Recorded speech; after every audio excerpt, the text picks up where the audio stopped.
Kenya wao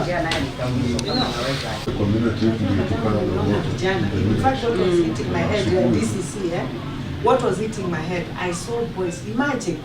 Na vile tu mumeambiwa kama ni kubeba watu wakiwa na mask, mimi nilipatia na masks mingi hapa na sanitizer. Na kama zingine haziko mseme zitaongezwa. Tunaelewana? Kama ni mask beba mtu akiwa na mask. Mnasikia huu ugonjwa umeenea huku sana. Hata umefika huko Athi River. Let us just take care.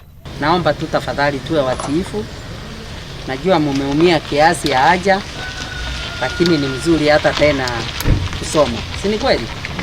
Tumetoka shule and I hope now utafanya mzuri vile inatakikana.